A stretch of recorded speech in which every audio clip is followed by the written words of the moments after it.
maybe a few of you have already heard about the business I'm building. It's called Fair Money. It's today probably Africa's, definitely Nigeria's biggest neobank. We are, as the person just mentioned, we are a Series B company. So already doing this since a long time, 5.5 years, going into our 6th year.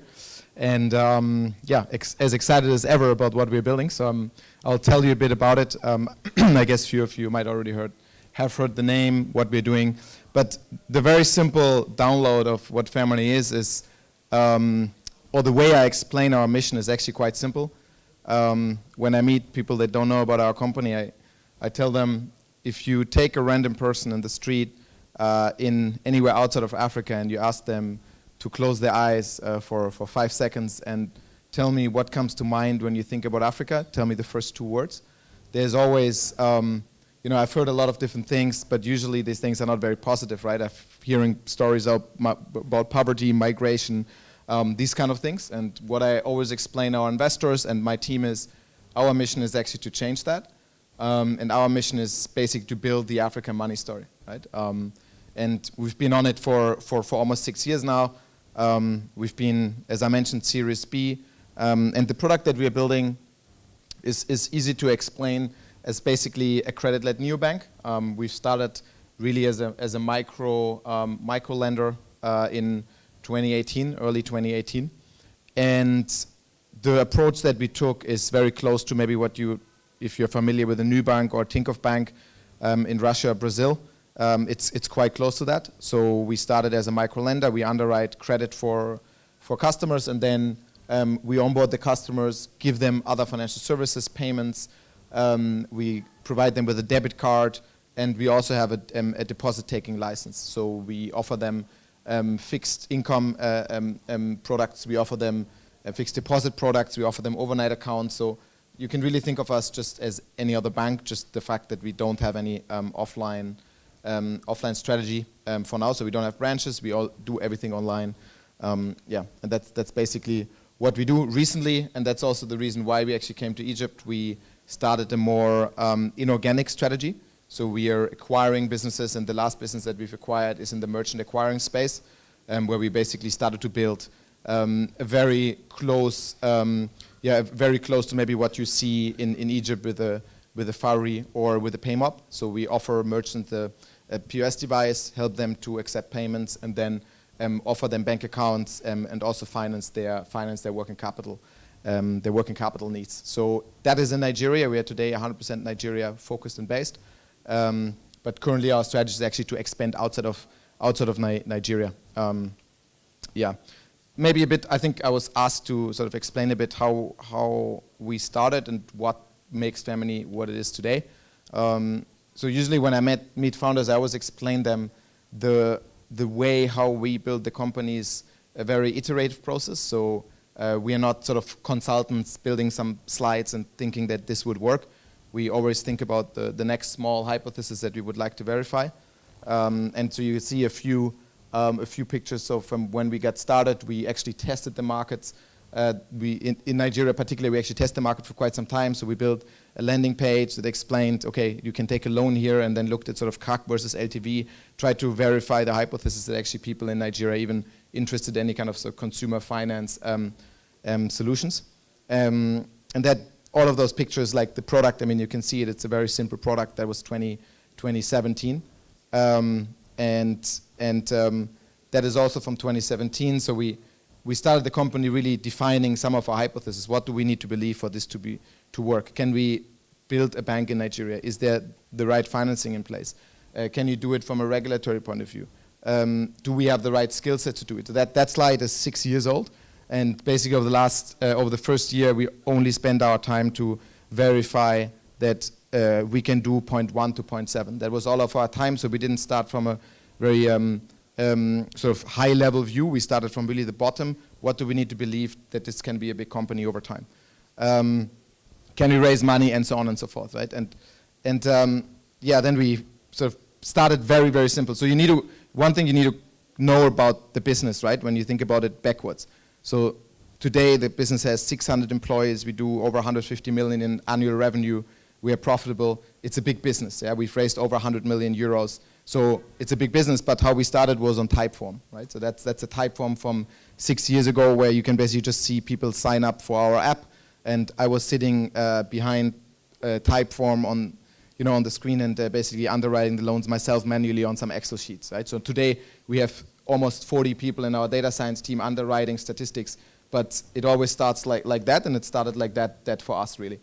So that's the presentation I usually use when we meet founders and they are somewhere stuck in sort of operational problems. I always explain them that, when I started the company, I was doing loan collection myself. I did customer service for more than a year. I know all of our first customers by names. We have more than 5 million today, more than 1.5 million active users today, but the first 10 I know by name, right? I still talk to them on WhatsApp once in a while. So I think it's a good learning that you can take from there. Maybe a few key milestones. I won't spend too much time on that. We started the business 2017, and raised sort of over the last 5 years from our biggest shareholder today is Tiger Global. They put almost more than $40 million over the last 2 years in the business. Flourish Ventures, DST Global, so some of the larger names that most of you will somehow know or have heard of.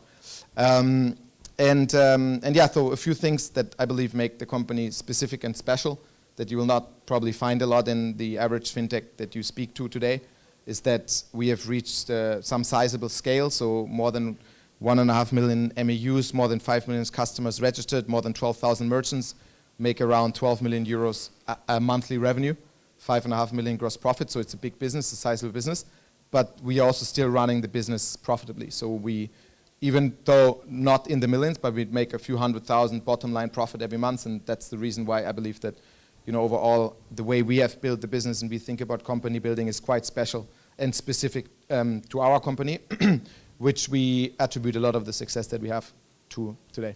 High level, why am I continuing to being excited about the space? So why do I believe there's still a lot to do? Why after 6 years I'm still doing this is mainly because that is a slide that we got from Ribbit. So Ribbit has tons of, I don't know if you're familiar with Ribbit, it's big VC in the US. They spend a lot of time thinking about the fintech space really high level. And the reality is, if you think about whose cake am I eating, right? Why do I have 12 million monthly revenue?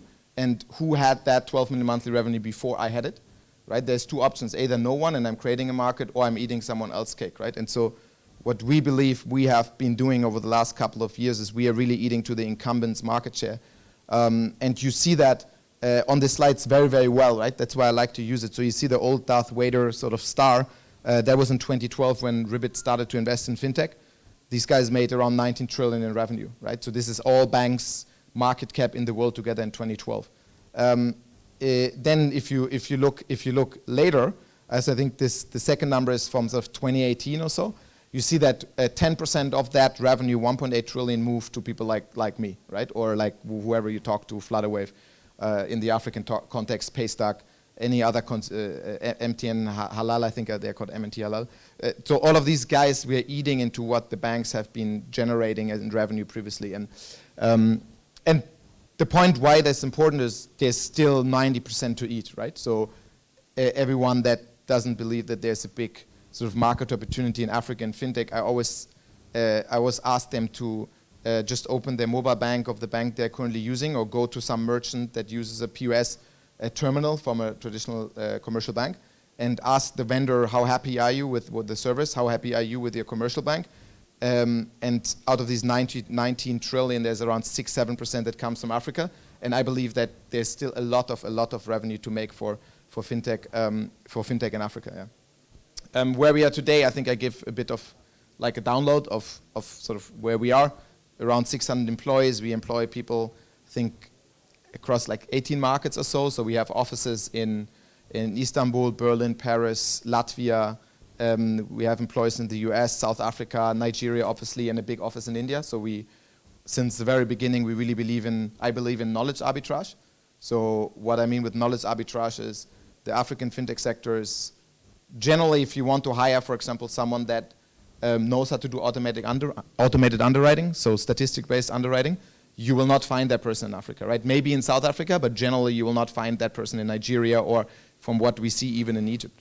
So what we are doing, we are bringing people in that have been doing automated online underwriting since years, and we apply their knowledge to the Nigerian or to whatever market we're looking at right now, mainly Nigerian, and that's helped us to outperform all of our competition, right? So it's a big concept we believe in. We've hired people from basically any big fintech in the world, from Uber to Gojek to Zest to, yeah, you name it, banks, yeah.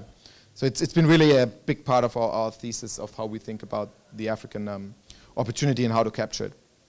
Our product, it's quite straightforward. We have two different products, one on the retail end and one on the merchant end. The retail end is your retail bank that doesn't have a branch. We don't charge for transactions, so we undercut the banks quite drastically when it's about transactional accounts. We don't charge the customers. But what we do is we monetize customers mainly and only on the lending product. So we generate our revenue through consumer credit and MSME credit, which we do much better than the average bank does. And then on the right side, you see an POS terminal and sort of a POS app. On the left side, you see retail, and then the other two products on the right side are really the merchant products, what we offer to the average bakery in Nigeria, or restaurants or hotels or anyone that basically needs to accept payments from the retail sector. Yeah. Bit more on the performance. You know, we're a lender, so what we track mostly is our loan book. So our loan book is around $170 million now. Around more than 1.5 million. It's a bit of an old slide. More than 1.5 million monthly active users. So I think the point is we passed the stage of product market fit. People are using us, and what we are now really thinking about is how do we make that business an Africa play, a Pan-African play, versus today where we are big in Nigeria. But I'm mainly excited about the opportunities that we can also find in countries like Egypt, for example, amongst others. Yeah. Lot of boring metrics here. I think what you should look at is the trend. The trend line is up. So in Nigeria, we've been able to basically grow customer base, grow transactions, grow our deposit base. Today, we are mainly deposit funded, which is, if you speak to anyone in Nigeria that is in the credit sector, most of the companies are not deposit funded. Either they're using equity, or what some of them would also be doing is sort of go to the capital markets, where the cost of funding is almost 20% in Nigeria, so it's quite high. We've tried to shift away from that, and we take deposits from the retail sector, which we are getting at 16, 17%, so it's much cheaper. It's much more scalable, it's much more sticky, and it's less risky for us. So as a bank, we have been progressing towards deposit taking since almost 3.5 years. Yeah, so it's a big, it's a very big achievement, especially now that when you go to speak to the Egyptian fintechs, for example, one thing we notice is no one is actually funded in deposit. They're all going to the capital markets. They're all some of them even have US dollar debt facilities, which if the currency depreciates is a real problem. And so, we've seen that a few years ago, which is why we mainly focus on deposits versus capital markets and liability generations. Yeah. One question I think everyone is dealing with is obviously a terrible macro environment right now. Valuations are low. It's hard to raise. It's a problem. I'm generally excited about these times, right? We believe that as a company, we are very well positioned for these times because we are not dependent on the capital market per se. We are self-sufficient. We make money every month, so it's a better situation to be in, that if you're need the needle of the of the venture capital list, that obviously is a problematic time right now for. So 2023, we believe 2024 will also be very tough to fundraise. So it's a buyer's market, and you don't want to sell if it's a buyer's market. No need to talk about that, but I think, I don't know how many founders there are here, but few of you. I'd say that depending on how you want to build the business and how I've built the business is, we always had two main priorities that look very unsexy in up markets, and they look very sexy in down markets. So the first one is we move based on hypothesis. So we set hypotheses that we test.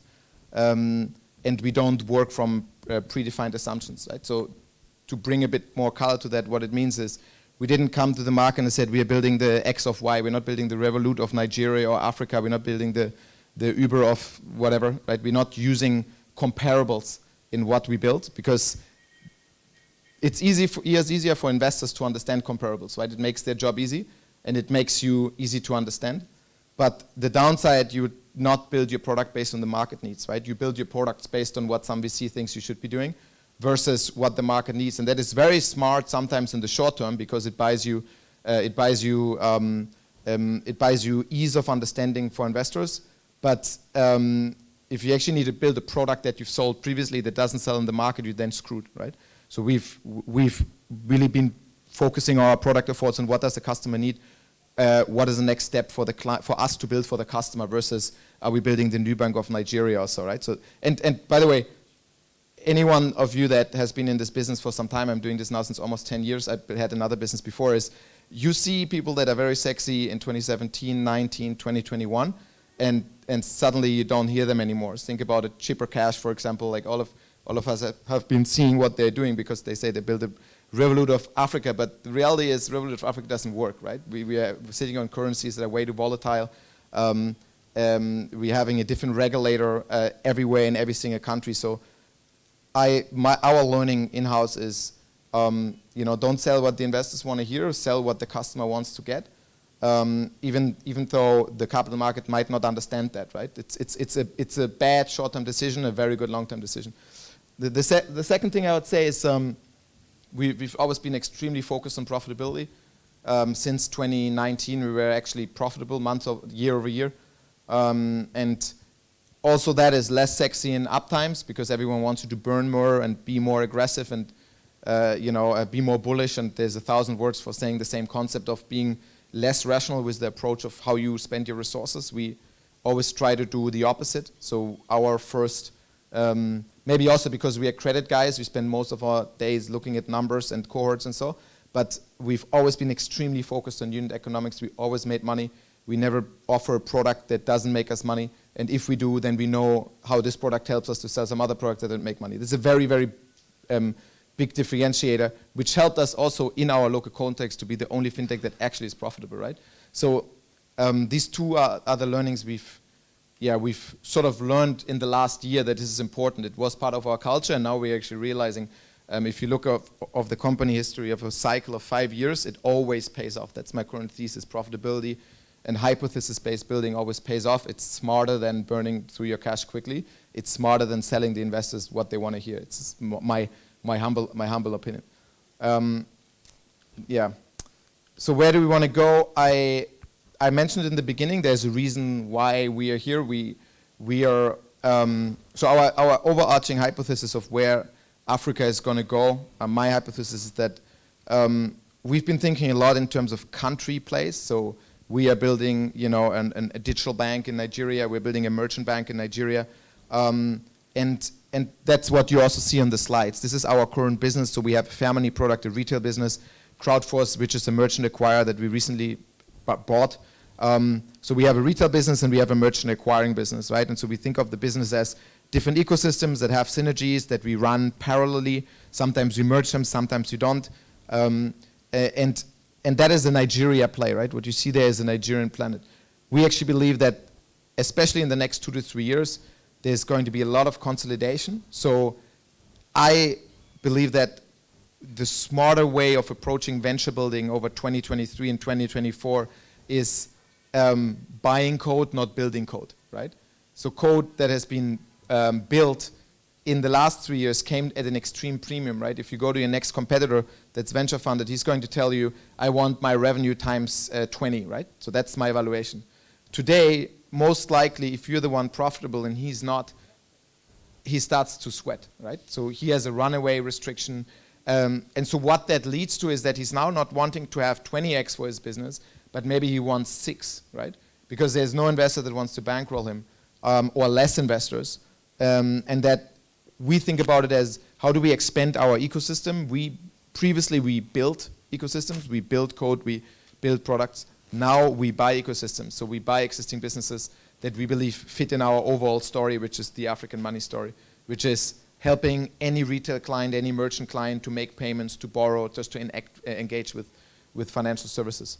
Yeah, so that's also why we're in Egypt. So we are looking at a few companies here in the credit sector, in the merchant acquiring sector. We are quite excited about it. We believe that Egypt is still 3 to 4 years behind Nigeria in terms of sophistication of credit models, in terms of sophistication of payment systems, and that's why we came. I'd love for family to be in Egypt in the next couple of years, and we're trying to actively engage with the ecosystem, meet companies that might want to join our journey.